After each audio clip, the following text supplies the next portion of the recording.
Hey everyone, Dr. Josh Axe here. Welcome to the show. Hey, this week we have a great guest on, Dan Martell. He is a Wall Street Journal best-selling author. He's a serial entrepreneur, an investor, and a coach. And he's helped thousands of people reach their highest level of success in business. And we're going to talk about a lot of things today. We're going to talk about how to build great relationships. We're going to talk about how to overcome limiting beliefs.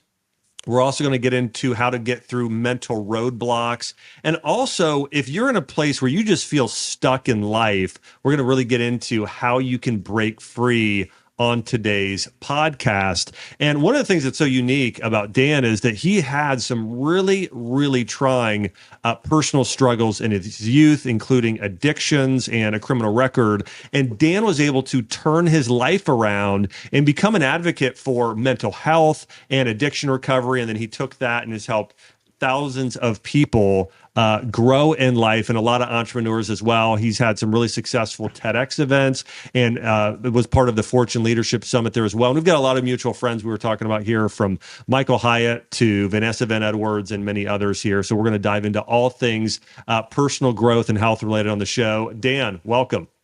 Oh, Dr. Josh, this is an honor. I appreciate you having me. As I've seen the caliber of guests you've had in the past, and I'm honored. I'm also gonna call my shot. I'm gonna try to make this one of the best episodes you've ever done. I know it's a big bar to try to hurdle, but let's see what we can do.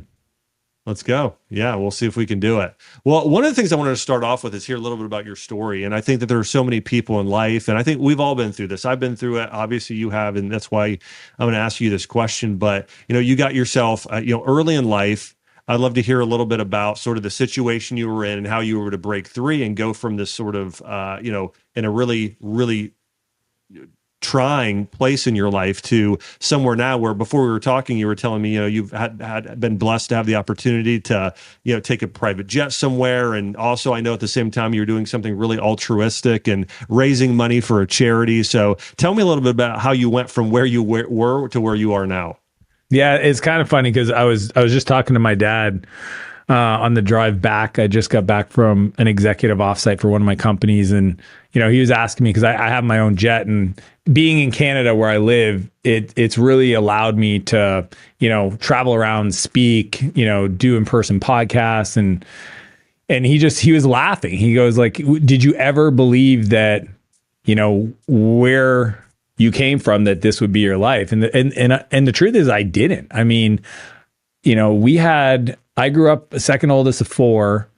My dad was in sales, so he was gone quite a bit, trying to provide for the family. And my mom struggled with alcoholism, and she'd grown up in a home with two alcoholic parents. She was adopted, so there was just a lot of emotional trauma for her that kind of propagated into our family. And as a kid, I got diagnosed with ADHD when I was 11. And, for a long time as a young person into my teens, I just thought that I was broken, that there was something wrong with the way my mind worked, that I had an anger issue, that I was not somebody who did well in school. And I built all these negative beliefs of who I was. And what happened is I ended up, getting introduced to drugs at a fairly young age at 13.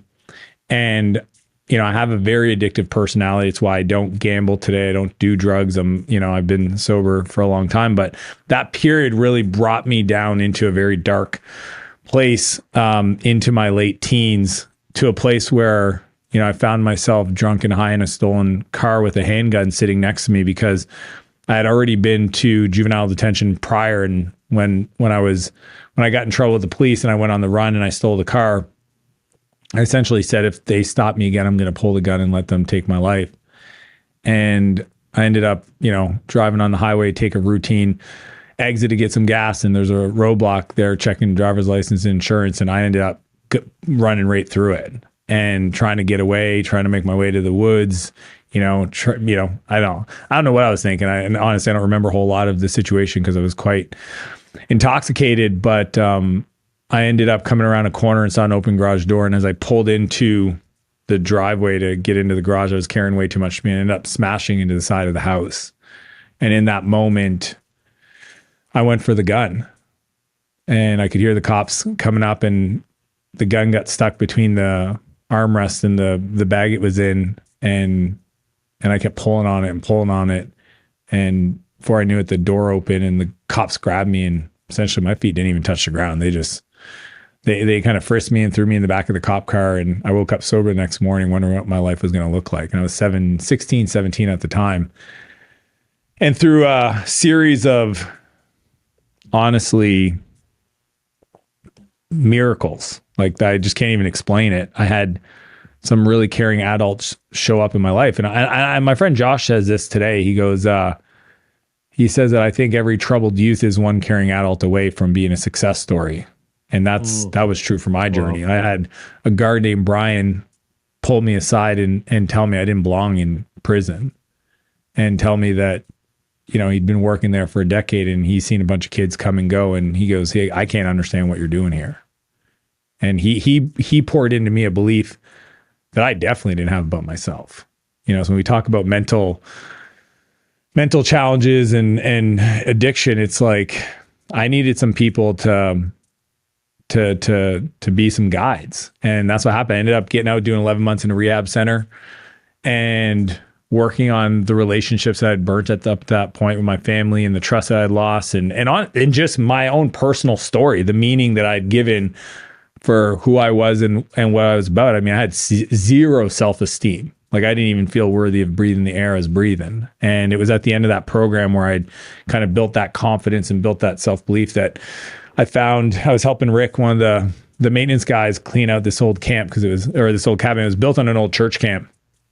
And in one of the rooms, there was this old 486 computer with a yellow book sitting next to it on Java programming, as a programming language. And something spoke to me, and I opened up the book and booted up the computer. And 20 minutes later, I got the computer to say, "Hello world."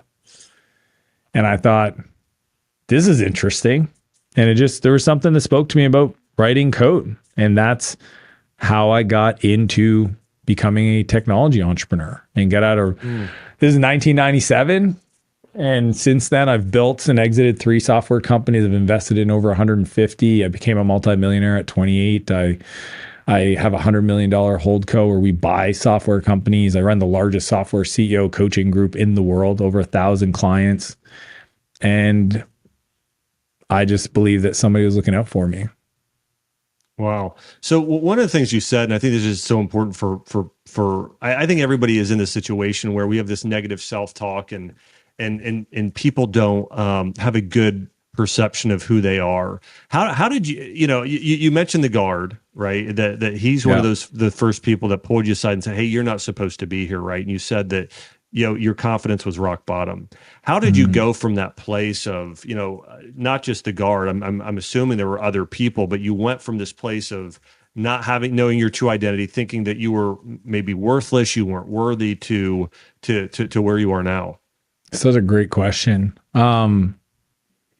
It's been 26 years, right? I'm 43 now. And, it's hard to even remember kind of, really how I felt about it. I mean, there was a part that definitely clicked, right? When Brian and the guard shared that with me, the micro belief that I gave myself permission to accept was, well, he knows best. He's been here for a decade.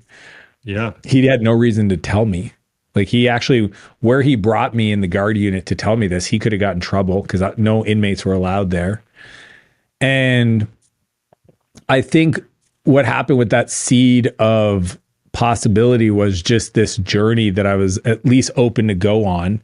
And then when I went to Portage, this therapeutic community, I got just blessed with this incredible, essentially personal development program. You got to understand, like every cleanup, we shared our personal story. Either we listened or we shared with another resident. We did feeling management groups, like literally talked about our feelings. We understood all the different types of feelings, right? Most people ask them, how do you feel? Angry, sad, like those, there's actually a wide range of feelings. So learn to identify where those feelings showed up in our body, right? We understood the meaning we associated to circumstances. We learned to deal with when we became emotionally flooded, right? What people would call angry, and our basic values and what creates our confidence. So there was a lot of things. I think what was unique about this place is they had a philosophy of, we have to raise our standard above what is the norm. And the reason why is their belief is if we raise the standard of all the residents above the norm, then when they get out and the norm drops, then they'll kind of meet everybody where they're at. So for example, we had to do hospital corners on our bed. We have to clean up our toiletry bags and make sure that they were like army level, next level clean. We had to, we did all the cleanups after all the meals. We, everything was checked rigorously. If any of the resident, and this is what was a beautiful thing is the way they designed the program is there's different levels of peer groups, right? New member, team leaders, and then older members, and then chiefs. And like, as you progress through that process, you were learning leadership skills. So for me, I think it was like being in this environment of 24/7 personal development, not knowing that's what it was called at all. Like I didn't even really get introduced to personal development for a few years after I got out of there. But in hindsight, I always laughed when I got into the business world because in circumstances where I would see people overreact, right? And I would just sit back and just kind of like inside, just look at them and wonder, because I understood why they were doing it, because I had almost thousands of hours of therapy and challenge. And I also believe that the further down you've gone, the higher you can go, right? And because I had gone from such a tough place of being, not even like rock bottom, like in a pit. I had been to prison twice by the time I was 17. Like the chances of me being alive, let alone staying sober, it's microscopic. I mean, unfortunately, a lot of the kids that I grew up with, they didn't make it.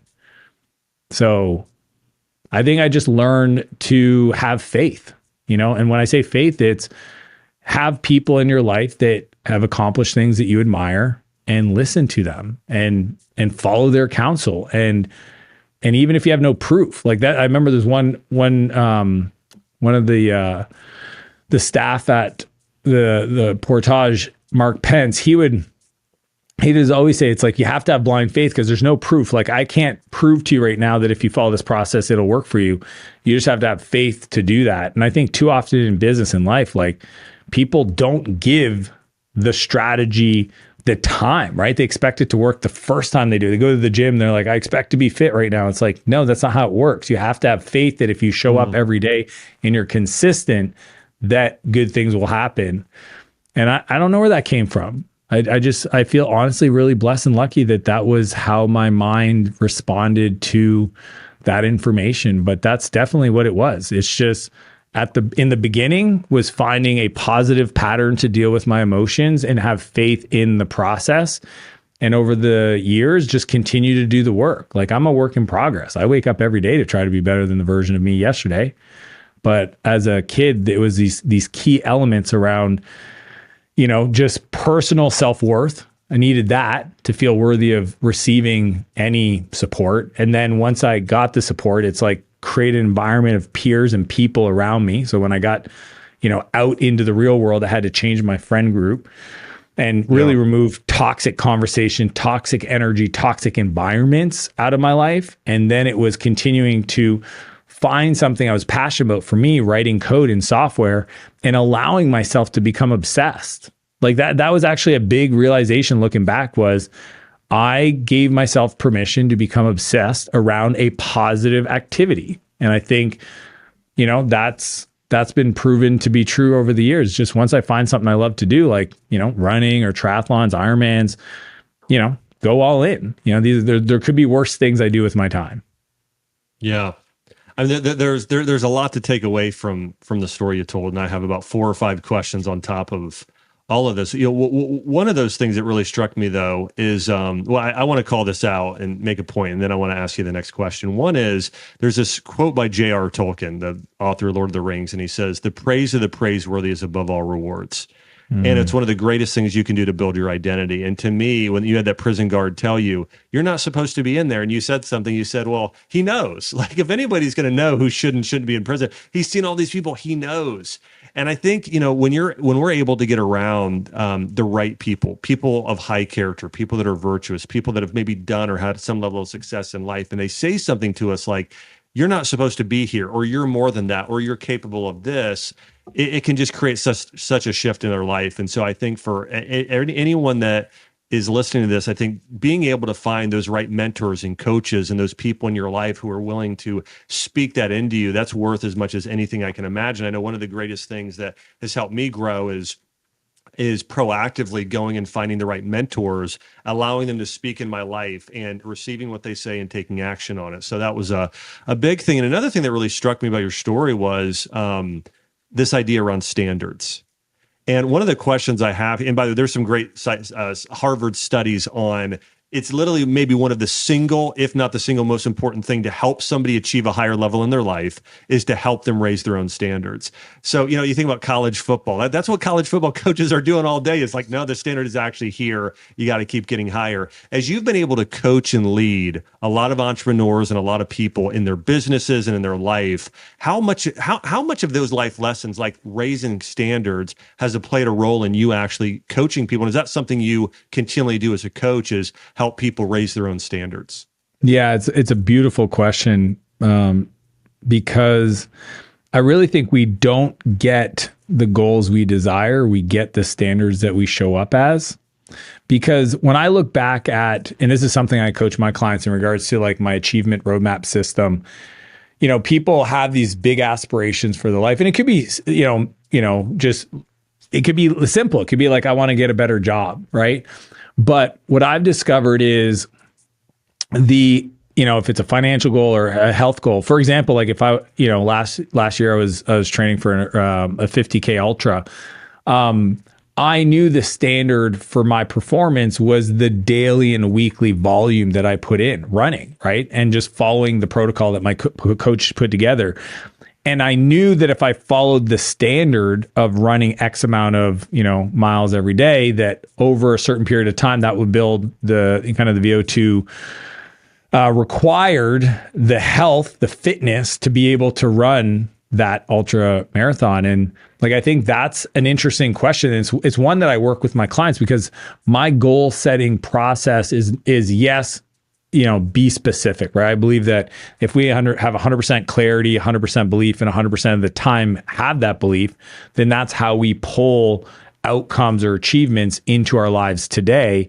But it's also asking ourselves, okay, whatever that goal is, if it's to be in a rich relationship with a partner, or, the fitness or the wealth side, what level of daily standard am I willing to hold myself to? Right? What is that activity that if I follow the standard, that will make the outcome inevitable? And those are some of my favorite conversations to have with coaching clients, because it makes it almost gamified. It makes it very clear. They can see that if I prospect 5 new clients a day, like if I send 5 messages to all my followers on Instagram, for example, that out of those 35 a week minimum, that it'll produce pipeline, it'll produce marketing, it'll produce an outcome, and we hold that standard. And I think that's such a big idea of just trying to break down our goals into the standards that we will hold. I mean, it's kind of like finding a partner. It's like, what's the standard? Well, I'm going to introduce myself to 3 new people every day. That's the standard. So you have a standard of saying, I'm going to go way outside my comfort zone. I'm going to introduce myself to 3 people in any lineup I might find myself in that day, at the coffee shop, at the bank, at the grocery store. And through that process, I trust that the rest of it will come to fruition. I think it's a beautiful concept, especially if it's targeted towards a clear outcome. Yeah. Yeah, I think there is a lot of emphasis on goal setting today, and maybe not enough on the strategic planning and the systems and the standards, as you're saying. And I think this is so important. I think we're living in a society today that I think has, and you've seen this too, where it's like it's part of the mentality is everybody gets a trophy, right? It's just, hey, it's this sort of well, if somebody doesn't win, or if somebody loses, we don't want them to feel bad, so everybody does. I think that's sort of this sort of softening of society that has It's making me think, whenever I'm on Instagram. And so I'm about your age. I'm 42. And, growing up in the 90s, it was a little bit, and listen, I'm not picking on Gen Z. Well, I am picking a little bit on Gen Z here, but all that being said, I watched this video recently that was basically like, if you were a baby boomer and somebody bumped into you, it was like nothing happened. Gen X was a little bit like, hey, what are you doing? And then, millennial Gen Z was sort of like falling down, like this victim mentality, right? Like those soccer players. Yes, there's a great example, which is some now translated in the NBA, and they're flopping there too now. So, but all that being said, I think that maybe that's one of the reasons why I think we don't talk. I think actually, when I look back at some of the leadership literature and some of the things around the ideas about what leadership is and growth, I think that people used to actually talk about standards more, and I don't think they talk about it enough today. Now, you might see guys like Joko or David Goggins. I see them maybe talking about it a little bit, but it's less than they used to. All that being said, I think it's just such an important point that if you really want somebody to be their best, you have to call them higher. I think even with kids today, some people will tell them, you're perfect just the way you are. You're not. You're not perfect the way you are. You can be so much more than you are now. Right. And so I love that idea behind these standards and calling people to higher standards. Did you have somebody in your life who did that, where they said to you, not only, the prison guard saying, hey, Dan, you're not supposed to be here, but other people say to you along your path, hey, you're more than this and you're capable. Yeah, I mean, like right now I work with Ed Milet, who's one of the top podcasts. I mean, he's an incredible human being. I mean, like, I always hire people that have accomplished certain things that I admire. And when I was kind of getting into this new phase of producing content media, I mean, Ed's, tens of millions of followers on social media, one of the top podcasts. And if you want to talk about somebody that, he wrote the book, The Power of One More, and really holding a higher standard. And the cool part is, I think when we hold the standard for ourselves, it removes the veil of what we accept in our own lives from other people. Right. So if you set a standard of, hey, I feed my body lean, mean, protein, greens, that kind of stuff, and you're out at dinner and you've been consistent in your meal plan and your nutrition, all these things, and then somebody orders, nachos or pizza or whatever, you start to see that around you. It's almost like you start to see, where people are accepting themselves to live a lower standard. And I love being around people that increase my internal identity. People like Ed, I'm speaking on Tony Robbins' stage in January at Business Mastery. I've got just this incredible, I just got back from, a mastermind with, you mentioned Michael Hyatt and, Jenna Kutcher, and just these incredible, authors, and just being around them and asking myself, like, how do I raise, I've sold hundreds of thousands of copies of my book. I'm in a room with Jay Papasan, who sold millions of copies of his book. Dr. Ben Hardy, same thing. It's like, I think it's interesting because oftentimes we're a product of our environment, and our environment, we can artificially sometimes think like we're doing well. And I always say, like, when you think you're doing well, you should just, find another street, find another city, find another room. Like I every year, my wife and I, we always pick like a seminar we're going to go do for our couples. As a couple, we always decide on like, how do we stretch ourselves, right? The way I learn is yes, I read every day, I go to seminars, etc. But I work through osmosis and proximity of people, and that's why. And again, I learned this growing up when I was hanging around with the crowd of people that were into drugs and getting in trouble with the law and fighting all the time. Why was I surprised to find out that I was doing those things? And as soon as I got sober and I deliberately designed, I mean, that was one of the most powerful exercises when I was in rehab was, building what's called a transition plan and being deliberate. Like, where are you going to go find these positive examples and peers, and having to share that with people and have them test your logic. So now to me, it's just part of who I am and who I've been.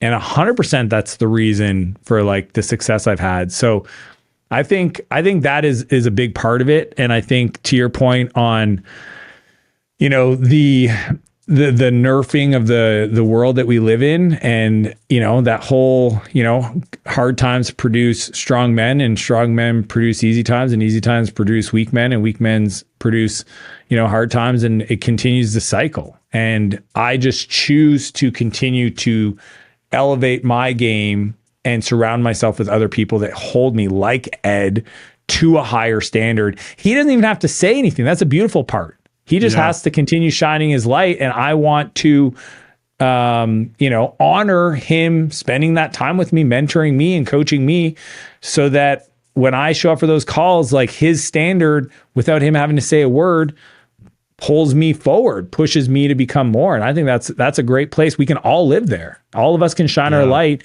and not, have to criticize anybody, but just through our example, we're pulling everybody's standard that's in our proximity forward.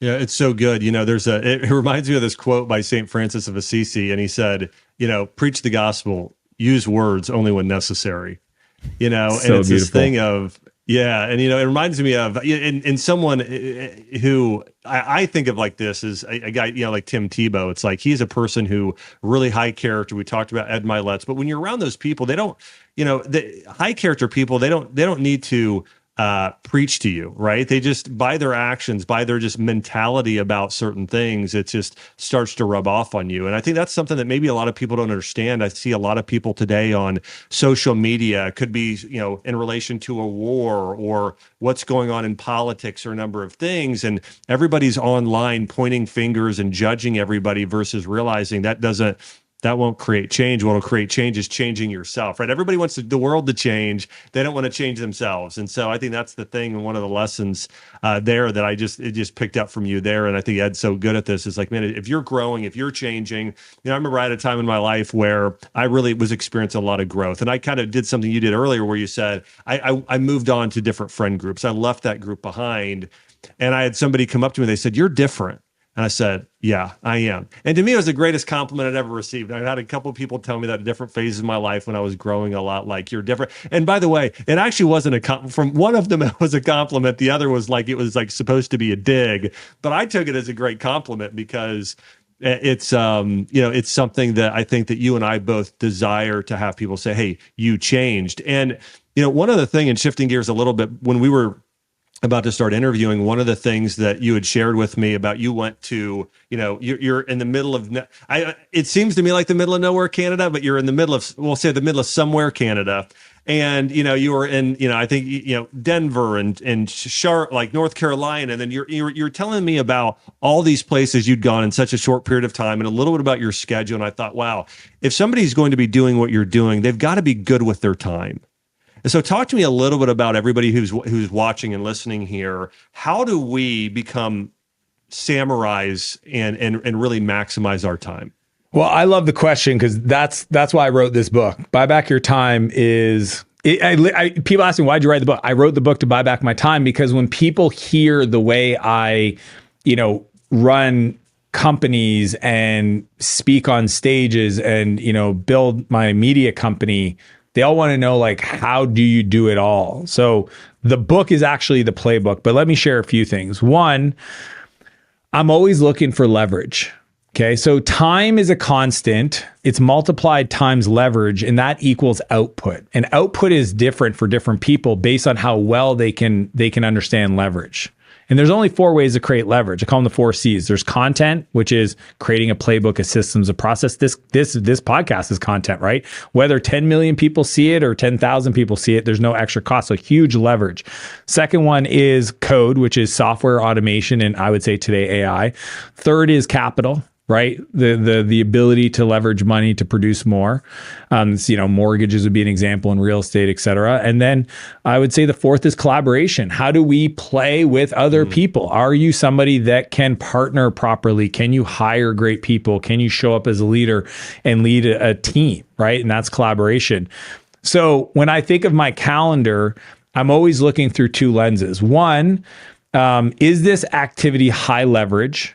And 2, is it something that lights me up or does it suck my energy, right? Does it give me energy or does it take my energy? Because what I've learned over the years is the more I can honor my preferences, I can give myself permission, okay? Only if I've earned it though. I can't, if I'm starting off in business and I don't have any income, I can't say, well, I'm only going to do stuff that I love to do. No, that's not how it works. You got to earn it. But I know a lot of entrepreneurs that have gotten to this place where they inadvertently build businesses they grow to hate. And that's what I'm trying to help people overcome. So my calendar is very much, and probably 3 times a year, I go through the process I teach in my book to audit my calendar, transfer the things off my plate that are no longer green, things that are yellow. I mean, I just hired a CEO to run one of my companies. And for 7 years, it was an awesome experience being the CEO of the company. I now no longer have to be CEO because running the rhythms of that business is not what lights me up. Producing content right now is a huge part of my life. I just built out a whole media company 3 months ago. We've got a dozen people working in that already. And I just look at my calendar through that lens of like, is this high leverage? Is it using Dan's unique ability, his zone of genius? And does it light me up? And I think that's what's unique about my calendar. But I have everything in there. So when I plan my week, I have this framework called the perfect week. I put all the ingredients that would light me up. So things like working out every day. So I call it sweat every day. I work out every day. There's no days off. I don't need to take a day off. If yoga is my rest day, that's what it is. If it's a hike with my kids, that's my, that could be a recovery day. I put, date nights, tonight's my wife's night off. Tomorrow night's my night off. So I have time to go and schedule time with my friends. We do date night every Thursday. So my process is very much, if today was my last day, I would have zero regrets. If I had to take my last breath at 5:00 today, I know that I've lived with intentionality. I didn't waste any second. And I got that gift as a 17-year-old. And I know that for a fact. Like, a lot of people meet me today and they go, what drives you? For me, it's very simple. Every day I wake up to become the person that God created me in his image, and I share that person with the world. And if that world is my family, my kids, my community, my church, my CrossFit gym, my social media, my teams, that's my world. But every day I wake up to be incredibly intentional about the work I do, the conversations I have, who I collaborate with, all in the purpose of becoming the person that I believe I was here to become. And while I do that, as much as I can, I give all of that to the world. And I want to die empty. That's my whole philosophy, is that like when it is my time to go, I feel that I've shown up. I was a good steward of the resources I've been given, and I left it all out on the field. Hey, what do you think is the biggest reason why? Because I think there's probably a good amount of people who feel this way, that they're not living it out all in the field. Why do you think that there are a lot of people who are holding so much back? Yeah, this is what I coach most of my clients on, because I coach in my private stuff. I coach 9-figure entrepreneurs, and in my entrepreneurial program, the back end of my book, I work with a lot of 200,000 a year type entrepreneur freelancers, and it's always the same thing, just at different scale, right? And it's one of the 3 fears. So there's only 3 fears in the world. There's the fear of judgment, the fear of failure, and the fear of success. And sometimes it can be all of them at once. So people that know they have more to give, right? Many of them will start with the fear of judgment. It's like, well, I want to post more on social media. I want to share my journey. I know I have something to give, because when friends ask me for advice and I give it to them, they always say, wow, that's so good. But there's a fear that if I post something online, what are my team members going to say about that? What are my clients going to say about that? What are my high school friends going to say about that? And I just don't want to deal with that venom, right? So there's this fear of judgment.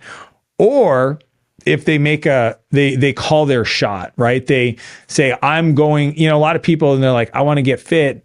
They don't tell anybody because they don't want anybody to call them out on it if they don't work out. That's the fear of failure of what if I publicly claim that I'm going to get in the best shape of my life, and then I don't, and then I got to walk around in that shame. That scares people from doing the things that they know would hold them accountable and put them in the best position to win.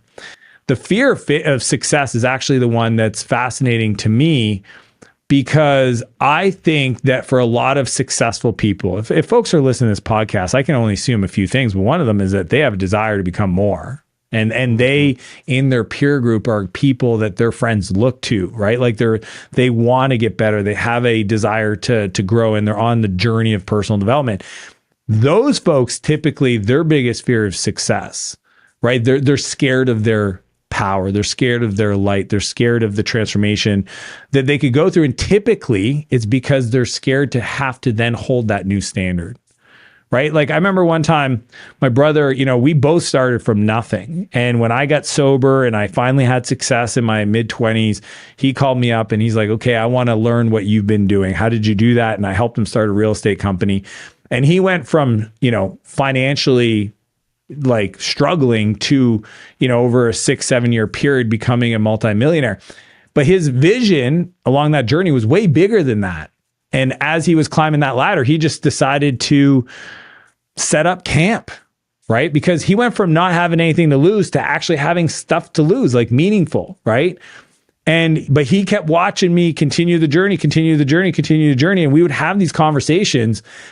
And I knew that the biggest thing holding him back was the fear of success, the fear of what would that mean for me to start partnering with other people and raising capital? What would that mean to my calendar? What would that mean to my commitments? Like I like my life. I don't want to disrupt it, but he knew in his heart that he had more to give. And now I never, ever coached him because he never asked me to coach him, right? I just kept showing up every day and shining my light as bright as possible.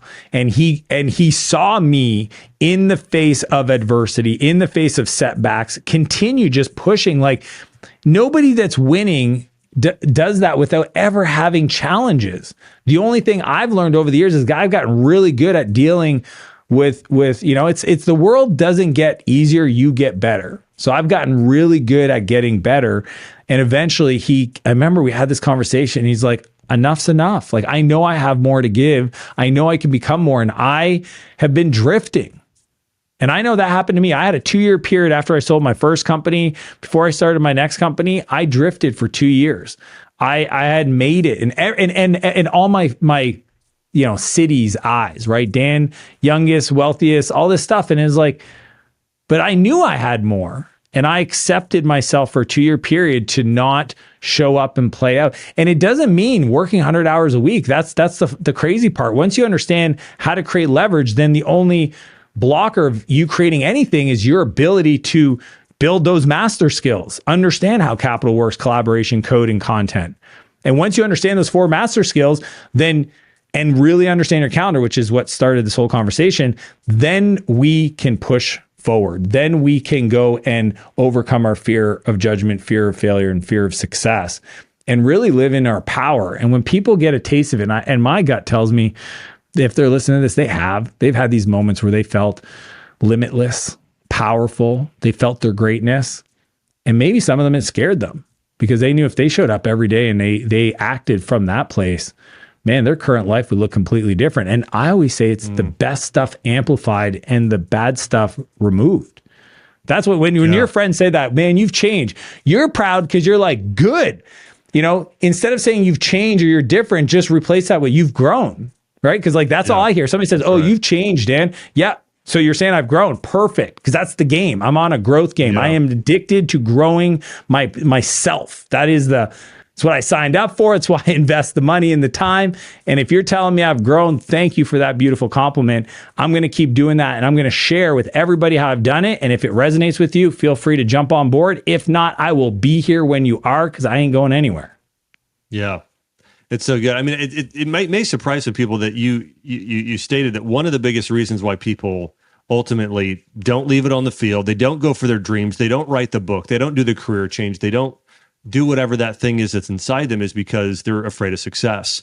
It reminds me a little bit, and I think these things are related. Like growing up, we didn't have a lot of money, and I had some relatives that didn't come from much either. And I remember them sometimes having conversations about people that were wealthy and thinking there was something evil about that if somebody had success, or like they had taken advantage of somebody or used their power. And I never really felt that way myself, but I remember hearing that a lot. And I think that there's a level there and by the way, I see this sometimes in certain, not all of them. And of course, sometimes it's the opposite, but there's this sort of thing of anywhere from, I see some churches, which is more about this like prosperity gospel. And that's the only thing, or the main thing that defines if you're blessed. And there's this other idea that, well, we need to be as poor as possible in order to show how holy we are, or those people that have money are somehow evil. My point there is, I think there's a similar level of thinking where it's almost hard to remove, to me, that success and the judgment. Those two of the three together, because I think either I see so often where those could really, align with one another versus, saying, you know what, I'm going to use my money to bless others. And I think about that too. I think about how, again, when we were on this interview, you telling me, hey, you took a private plane. So if somebody heard that, they might think, again, probably not the people listening to this podcast, but I'm trying to think about some relatives from years ago and like, oh, Dan, he's this, guy who's, driving a private jet. He probably did something, bad in order to get that money versus, well, he actually just flew out and gave his time for free for this fundraiser, but to help children. And so anyways, obviously it can be used for good. So I think so much of this is about perception. That's one other question I would have for you is how do you help people change their perception of the world? You had mentioned this earlier, like with eating food, and when I see, again, the nachos coming out, like my perception of those nachos might be radically different than someone else. I'm just sharing from knowing what I know. It's like, okay, that's going right into my artery. That's causing inflammation. My liver's sending cholesterol. This is going to happen. I'm not going to feel as well tomorrow. It's going to hurt my work. So all that being said, talk to me about how you help people have a perception shift. Yeah, I think and you brought up so much good stuff. I learned a long time ago that we have the ability, the power, and it's one of the most beautiful concepts if people could really adopt it, is that we decide the meaning that we give to circumstances, right? You talked about, flying on my jet. Some people hear that and it's either going to irritate them or it's going to inspire them. And the reason why is because the people that it inspires them, they're on their path, they're on their journey, they're in growth mode. The ones that irritate them are the ones that gave up, that have stopped, that have blamed the world, that continue to watch the news, that feel like they're victims, et cetera. And I've learned that. So what I do when I'm coaching clients is I always ask themselves, what beliefs do you have around that outcome, right? And some people be like, well, it's a judgment-based fear or it's a success-based fear. And then we reprogram it. My buddy Mark, he's a professional speaker, an incredible speaker, and he had some money blockers. He had some money mindset issues that were really stopping him from expanding his business. And I remember we were sitting in my sunroom and I'm listening to him share his fear around money, because he grew up in an environment where his parents and his cousins and his uncles used to say similar things that you just shared about wealthy people saying that they took advantage of somebody or they must have stole from somebody or they're drug dealers or whatever it is. And I said, but your intentions. And he goes, yeah. And I said, you haven't connected your actions with a positive intention. He goes, what do you mean? I go, Mark, you're a person of faith. He goes, yeah. I said, what if out of everything you made, you gave 10% to your church? Would you now feel guilty charging an extra $1,000 to your coaching clients? And he's like, no, I'd be excited to. I said, because you just shifted your meaning. Right? So you had a belief, your intention was, if I charge too much, I won't be able to serve people. I'm telling you, charging more to the people that can afford it, not only are they actually going to get a better experience, because I believe that the transformation happens at the transaction, that then you'll have more resources to support your church and your faith, which is at the end of the day, a big part of his life. And it was almost like as soon as he changed that perception, that perspective, he went out and grew the business. See, most people don't realize that when they want to achieve an outcome, they have beliefs around that outcome that are essentially like driving with the handbrake on. I'll give you a quick example. So I was coaching a woman once, and I was asking her, what are your goals for the next year? And she's like, triple the size of my business. Like, perfect. Where are you at? What do you want to do with that, et cetera? And I said, what about your health? And she goes, well, it's not something I'm proud of, but I put on 30 pounds in the last 2 years, and I just don't see a future where I can also get healthier and 3x my business. And I said, well, what would need to be true for you to decide to put your health as a priority? And she said, well, I'd have to be in the hospital not being able to work. And I'm like, wow, thinking to myself, you not only being in the hospital, she literally said, and not be able to work. And I go, this is fascinating. Because she didn't realize that she has a belief that her success required her health to take a sacrifice. So she built this outcome that was supposed to be aspirational, inspiring to people that followed her, and triple her business and give her the resources to achieve stuff. But she also had the same belief that in doing so, she would become unhealthy. That is not a vision that will pull you forward. That is one actually that is plagued with self-sabotaging decisions along the way, because you inadvertently are don't want to achieve that outcome because you know it's going to require you to sacrifice your health. And it wasn't true. It was just a perspective or a belief that she had that was based on past history. And your past history is not a predictor of your future. And once I unpacked that for her, it shifted everything. And she's like, oh, because I believe in belt buckles and bank accounts. I believe your belt buckle shouldn't go up and your bank account shouldn't go down. My belief. And I said, let me sell you on that perspective, that point of view.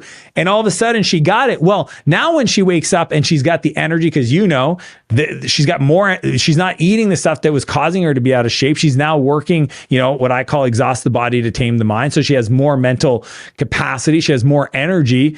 It turned out that reprogramming that perspective is going to make her, and she's already on pace to triple her business this year and be in the best shape of her life. And that to me is always a fascinating conversation with people is, what do you believe to be true about this success? Right? Or another question I like to ask people is, what scares you most about your greatness? And in that is the opportunity for us to work through the perspectives and points of view that have to be shifted and shaped to allow you to make it effortless. Like the only reason things are hard in people's lives is because of the meaning they've given to those activities. It can either feel effortless or it can feel really heavy. And that is a decision that we get to control. Yeah. Yeah. I mean, there are so many people today who, and some of them not realizing it, as your example with that woman, to where they're not even, they've totally sabotaged themselves without even trying. I mean, it happens constantly that we have these narratives or these stories we tell ourselves. It tends to happen with like for you, like when you were a kid, you're at some point, and same for me, we were a kid and someone said something to us, a parent or coach, or there was an event in life that happened, and we're still living with that sort of childhood trauma today that we've never broken free from. I want to jump back into the time management idea. I'd love to get really practical here. What are some things that you do when it comes to maximizing your time? So many. It's funny because it's just become like kind of who I am, that I don't think it's abnormal. So let me just share you kind of what my day looks like. So I get up fairly early. I mean, I don't think everybody has to get up as early as I do. But I get up at 4:00 most days, and I go to bed at 9. So people are like, what time do you go to bed? I go to bed fairly early. Okay. I put the kids to bed. I then spend time with my wife and I pass out 9:30, that kind of thing. Mornings are very deliberate. I like to create connected to my creator. So I'm always sitting down, I'm journaling, I'm creating frameworks, I'm thinking strategy, I'm writing. So my morning time, usually the first 2 hours, is to create connected to my creator, because it's a big part of my process for producing, right? Then, the kids wake up, I usually work out. So I always, exhaust the body to tame my mind. That's daily habits and non-negotiable. It's a standard. It's just everything else can get pushed back, but that doesn't not get done. And then I usually leave my mornings for my own project. So I don't do my first meeting till about 11 o'clock in the morning. And I've kind of looked at my life through the lens of anything that doesn't support my dreams or allows me to spend more time with the people I love. Like, I just don't do it. So in our home, we have a house manager, Betty. She is the CEO of Family Martell. When I say she's the CEO of all things our family, it's like down to the granular level. It's not just like, is she a chef? It's like she manages the chef. Is she a house cleaner? Sarah cleans the house. She manages that. She manages our vehicles, all my real estate. She allows Renee and I and the boys. Now, this is a privileged place to get to, but I share with people because I have a lot of clients that have the means to have support in their home and never give themselves permission. So when we talk about productivity, that is a huge way that I am able to move from meeting to meeting to meeting. Like, as I was sitting here and I've done my meetings, like, she brought me my lunch. She got me some coffee. I'm able to call on her to, hey, reach out to this person, let them know that I'm going to be here at this time. So when I show up, we can move right into the thing. Cause when I'm working, I mean, there's a reason why I fly private is to buy back my time. So I'm not going to like buy back my time to then be inefficient in other things. So I very much am always trying to have my calendar reflect my goals, and my meetings are back to back to back. That's where I work with my executive assistant, and she's incredible. She literally proactively, I mean, she scheduled this meeting or podcast. She knows my priorities, my projects. She checks in on me. How you doing, Dan? How's the energy? Was that too much today? Do you want me to reschedule some stuff? And the big thing is like I honor my calendar. I think a lot of people, they get inspired and say, okay, I'm gonna put stuff in my calendar. Like when I wake up, I already know what I'm doing in that morning because I've already planned it. Sunday I plan the week. Night before is planned for the morning and the rest of the day. Whenever I meet my assistant, like right after this meeting, I have my daily assistant. Again, all this stuff I share in my book, Buy Back Your Time. Like it's chapter 5 of my book, and then. We look on Mondays, like today, we do a 6-week scan. Here's my calendar for next 6 weeks. The rest of the week, we do a 2-week scan just to kind of reset anything that has to be done. I hydrate. So I'm always drinking 3 liters of water every day. I have all my nutrition macro based on my fitness goals. So that's a decision I don't make anymore. Because of my ADHD, I actually have a timer on my desk. So when I'm doing creative work, I have to use a timer. I listen to EDM music with no vocals for when I'm creating. So I had to create my environment to support the way I work, right? And I'll even schedule meetings with other people to get work done that I don't want to do. So if I have to do like a financial, year-end review of things, I'm scheduling the meeting with other people, because if they don't show up, I know myself, I just won't want to do it. It's like the worst thing for me anyway. I could talk on podcasts all day long. I love to share. But yeah, so I would say it's energy management over time management. I use my schedule and I allocate it. I always stress test the calendar to make sure that it's got all the things, the personal, the family, the health, the mindset, the wellness side. And I do it not only for the week, but I do it for the year. So we're going away in 2 weeks. My wife and I, we do quarterly retreats, and the last one of the year, the December one, is the plan next year. And we'll sit down and we'll grab everything that we have on our list of desires and trips and invitations and try to figure out how we fit it all together. And we look back at this year and evaluate it. So I'm a big fan on feedback and like asking myself if that feels good.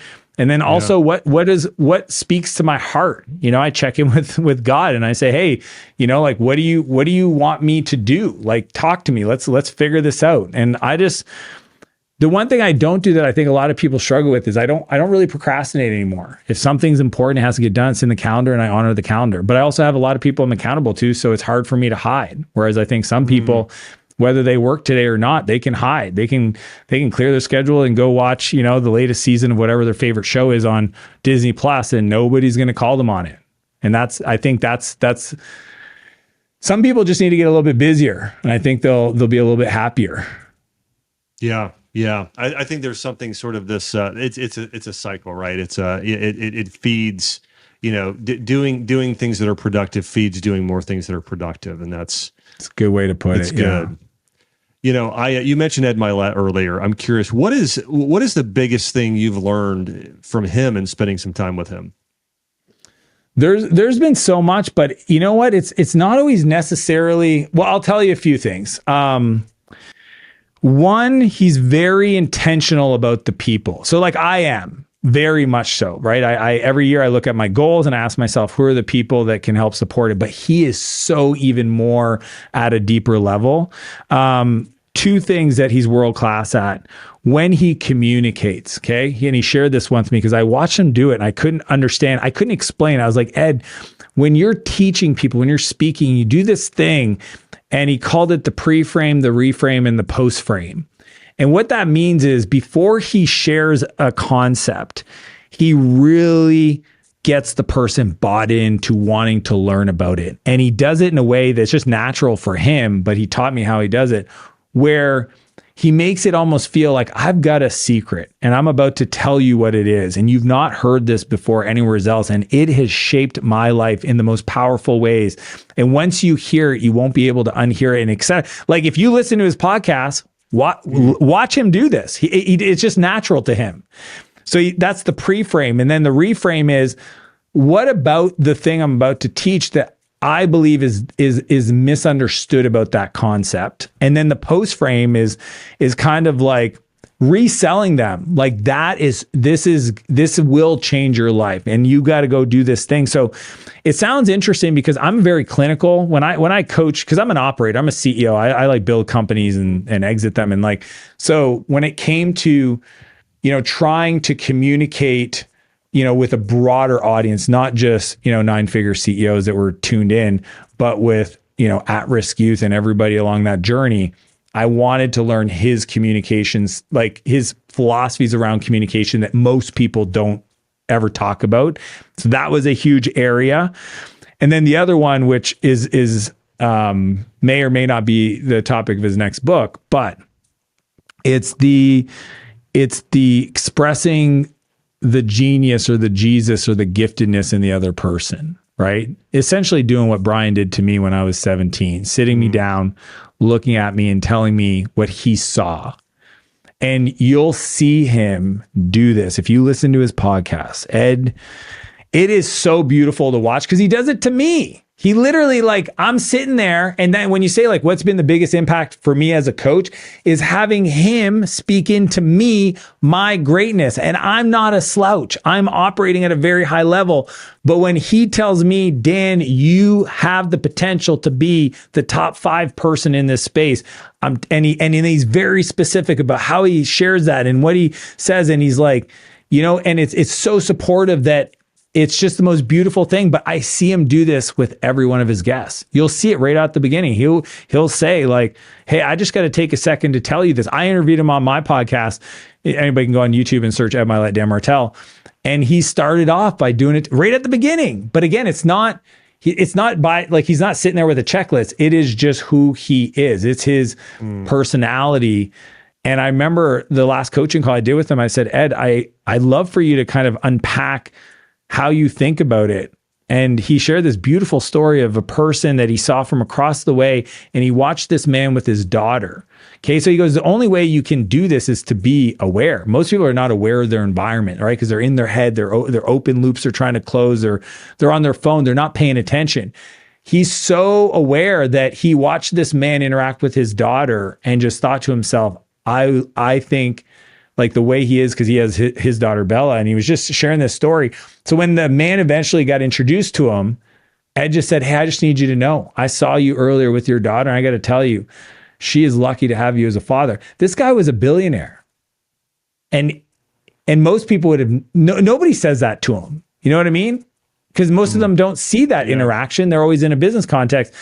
And Ed said, like, when I shared that with him, I saw his heart open and lean in. And I'm like, man, I love what I do on the business side. I love the wealth I create for people and the results I get. But I think that's one of the coolest skills for me to explore, to really amplify. So, I mean, if I did nothing other than get those 2 gifts from him on how to communicate and really get people enrolled in my ideas and show up and let people feel seen, heard, and appreciated, and truly their giftedness, their Jesus inside them, man, I think that's like, that has and will shape my life.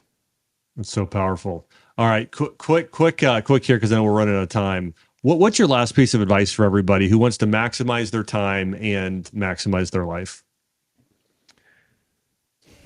I think it's just, I do this exercise with my private coaching clients where I kind of walk them through, like, imagine you only had 5 years left to live. And that's kind of how I plan my life. I just think it's a long enough time to get stuff done, not too short of a time to do anything irrational. And just this year, and then it just resets every year. So at the end of December, I plan in 5 years. I go, if it was only 5 years I had left to live in my life, what would I want to do? And it kind of creates a forcing function for you to give yourself permission to do stuff. But then you go, okay, what if I only had 1 year left to live? What would I want to do at that time? What if I only had 2 weeks left to live? What would I do at that time? Right? What if you only had 2 weeks left to live? You couldn't tell anybody. What would you do at that time? And for most people, and I know this is where I got to, it allowed me to I was very clear. If I had 2 weeks left to live, I would grab everybody in my immediate family and all the cousins and my kids, obviously, and we'd get under one massive house or boutique hotel or small town in the middle of the mountains or something. And I would spend the 2 weeks just pouring into them, right? I would talk to them. I would share with them. I'd want to create these core memories of Uncle Dan, my dad Dan, my husband Dan, my brother. You know what I mean? Like really just be there and try to kind of have our souls kind of exchange just that energetic presence, knowing that, and I couldn't tell anybody that we'd move on. And what I invite people to consider, and this is what I would love everybody to consider listening to this, is what if you took whatever you comes to mind for 2 weeks? If you only had 2 weeks to live and you couldn't tell anybody, what would you do at that time? What if you took the next 2 years and try to recreate that scenario? Give yourself 2 years, whatever it is. It may not be as grand as you envision, but if the vision was to get your family together, why don't you organize that? And that's what happened for me a decade ago. Is I did this exercise, and what I came to realize is that I'd want to get everybody under one roof. So every 2 years in March, we do the Martell side of the family, and every summer, every alternating summer, we do my wife's side of the family. One big house, all the cousins, all the brothers and sisters. We and it's just. That rhythm just feels so good that I know no matter what I'm doing, how heads down I get in work or whatever, that I've got this opportunity to reconnect every year. And it's something me and my brother support on our side of the family. And I support, my wife and I on the other side. And it's just, I think death is a beautiful tool to allow you to get rid of the fears, the judgment, the success, the rejection, the failure, because at the end of the day, it's so temporary and insignificant, a lot of the stuff that we make huge, that it just has this beautiful effect to allow us to really reflect on what matters most and what we want to do with our time. So that would be my feedback. It's so good. It's so good.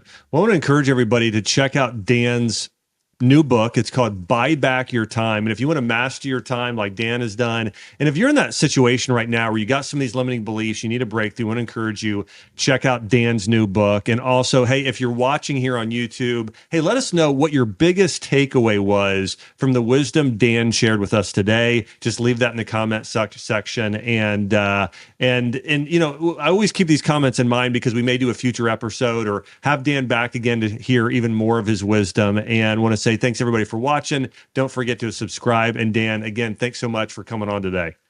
It was an honor. Appreciate it. All right. Thanks everybody. Have a great week.